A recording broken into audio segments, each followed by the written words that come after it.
3 साल की मासूम बच्ची के साथ दरिंदगी और हत्या मामले में कोर्ट ने ऐतिहासिक फैसला सुनाया और 65 साल के व्यक्ति को फांसी की सजा सुना दी। कोर्ट की यह कार्रवाई रिकॉर्ड दिनों में की गई। महज 2 माह में अपने पूरे सुनवाई को पूरा करते हुए आरोपी को दोषी करार देते हुए फांसी की सजा सुना दी है। साथ ही सख्त टिप्पणी की है जिसमें कहा कि अपराध की गंभीरता और मकसद को देखते हुए मौत की सजा ही देनी चाहिए। इससे कम कोई सजा इस वारदात के लिए नहीं है। चलिए पूरा मामला बताते हैं। मामला महाराष्ट्र के पुणे का है, जहां के स्पेशल कोर्ट ने जिले के नरसारपुर गांव में 3 साल की बच्ची के साथ दुष्कर्म और उसकी हत्या करने के मामले में फास्ट ट्रैक कोर्ट ने सुनवाई की। सुनवाई जल्द पूरा करते हुए आरोपी 65 साल के भीमराव कांबले को मौत की सजा सुनाई है। यह घटना 1 मई 2026 को हुई थी, जिसके बाद महाराष्ट्र सरकार ने इस पूरे केस को फास्ट ट्रैक कोर्ट के जरिए सुनवाई करने का आदेश दिया था, जिसके बाद तमाम सरकारी प्रक्रिया पूरी हुई और फिर फास्ट ट्रैक कोर्ट के जरिए केस की पूरी सुनवाई हुई, जिससे लंबा यह केस ना खींचे और उस फूल जैसी मासूम बच्ची के साथ दरिंदगी कर हत्या करने वाले को कड़ी सजा मिले। सरकारी अधिवक्ता की ओर से तमाम दलील दी गई कि कैसे इसे क्यों मौत की सजा देनी जरूरी है, क्योंकि समाज में एक मैसेज जाना बेहद जरूरी है कि आखिर अगर कोई दरिंदगी करता है, कोई ऐसी घिनौने वारदात को अंजाम देता है, तो उसे समाज और कानून दोनों में जगह नहीं है, उसका समाज में रहना ही बेकार है। और यही वजह है कि आज इस पुणे स्पेशल कोर्ट की हर तरफ तारीफ हो रही है, क्योंकि जिस तरह से 65 साल के भीमराव कांबले ने वारदात को अंजाम दिया था, यह घटना 1 मई 2026 को हुई थी, जिससे सिर्फ महाराष्ट्र ही नहीं बल्कि पूरे देश में गुस्सा था और आरोपी को फांसी की सजा की मांग की गई थी। जिसके बाद सरकार ने सीधे तौर पर फास्ट ट्रैक कोर्ट के जरिए इस पूरे केस को ले जाने का फैसला लिया और 1 मई को घटना हुई और आज 29 जून को कोर्ट ने अपना फैसला सुना दिया। अब इस पूरे मामले को लेकर बचाव पक्ष की ओर से भी कई दलील दी गई, लेकिन तमाम दलीलों को कोर्ट ने खारिज किया और सीधे तौर पर जो कार्रवाई हुई, जो तमाम साक्ष्य थे, उसके आधार पर अपना फैसला सुना लिया है। बता दें कि इस पूरे मामले में पुणे ग्रामीण पुलिस ने 15 दिनों में 1200 पन्नों का चार्जशीट दाखिल किया था। अदालत में दाखिल करने के बाद सीसीटीवी फुटेज, घटना स्थल पर तमाम जो साक्ष्य थे, गवाह का बयान और फॉरेंसिक्स एविडेंस कोर्ट में रखा, जिसके बाद अदालत ने इसे दोषी करार दिया और आखिर में फांसी की सजा सुना दी है।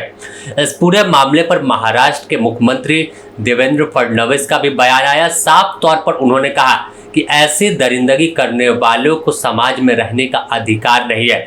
न्यायालय का भी उन्होंने धन्यवाद किया कि कम दिनों में इतने बड़े पैमाने पर उन्होंने तमाम जो पुलिस अधिकारी उसमें लगे हुए थे केस में, एसआईटी जो जांच कर रही थी, वो 1200 पन्नों का साक्ष्य इकट्ठा करती है, चार्जशीट इकट्ठा करती है और कोर्ट में मजबूत पक्ष रखा जाता है। साथ ही पुलिस अधीक्षक और सरकारी अधिवक्ता को सीएम ने फोन कर इसके लिए बधाई दी, क्योंकि एक बड़ा केस सॉल्व हुआ और सीधे तौर पर आरोपी आज सलाखों के पीछे तो था ही, अब मौत के मुंह में समा गया। इस पूरे मामले पर महाराष्ट्र के उप मुख्यमंत्री सुनेत्रा पवार का भी बयान आया। सीधे तौर पर उन्होंने कहा कि फांसी की सजा कोर्ट ने सुनाई है, इसके लिए धन्यवाद कोर्ट का है। पुणे जिल्ह्यातील भोर तालुक्यातील नसरापूर येथे एका निष्पाप चिमुरडीवर अत्याचार अत्यंत निर्घृणपणे हत्या करणाऱ्या आरोपी भीमराव कांबळेला आज फाशीची शिक्षा सुनावण्यात आली आणि अवघ्या 2 महिन्यात खटल्याची सुनावणी घेऊन सर्वात जलद गतीने निकाली लागलेला हा मला वाटतं पहिलाच खटला ठरणार आहे। न्यायालयाच्या आजच्या या निर्णयामुळे पीडितेला आणि तिच्या कुटुंबाला खरोखरच न्याय मिळाला असं मला वाटतं। हा निर्णय न्यायव्यवस्थेवरील विश्वास अधिक दृढ करणारा आहे। न्यायालयाच्या या ऐतिहासिक निर्णयाचं मी मनापासून स्वागत करते। अशा क्रूर विकृतीला समाजात कोणतंही स्थान नाही।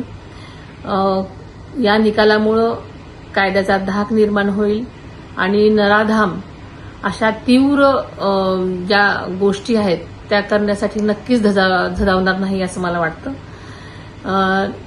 निष्पाप मुलींना आणि महिलांना न्याय मिळवून देण्यासाठी तपास यंत्रणा आणि सरकार हे नेहमीच पाठीशी असतं आणि या केसमध्ये सुद्धा वकिलांनी अत्यंत संवेदनशीलपणे आणि तत्परतेनं काम केलेलं आपण सगळ्यांनी पाहिलेलं आहे. त्याबद्दल मी त्यांचंही मनापासून आभार मानते. भविष्यात महिलांना, मुलींना आणि तसेच बालकांना सुद्धा सुरक्षिततेसाठी राज्य सरकार कठोरात कठोर पावलं नक्कीच उचलेल असा मला विश्वास आहे.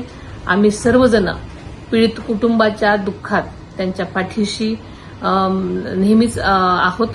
अशा घटना पुन्हा पुन्हा घडू नयेत यासाठी समाज आणि सरकार एकत्रितपणे अशा गोष्टी घडू नयेत म्हणून काहीतरी ठोस करण्याची आज आवश्यकता आहे. तो आज सिर्फ महाराष्ट्र नहीं बल्कि पूरे देश में इस तरह के वारदातों का, इस तरह घिनौना काम करने वालों को इसी तरह सजा देने की मांग लोग उठा रहे हैं कि कहीं पर भी जो दरिंदगी करता है उसे समाज में रहने का अधिकार नहीं है, उसे इसी तरह फास्ट ट्रैक कोर्ट के जरिए मौत की सजा दिलाई जाए.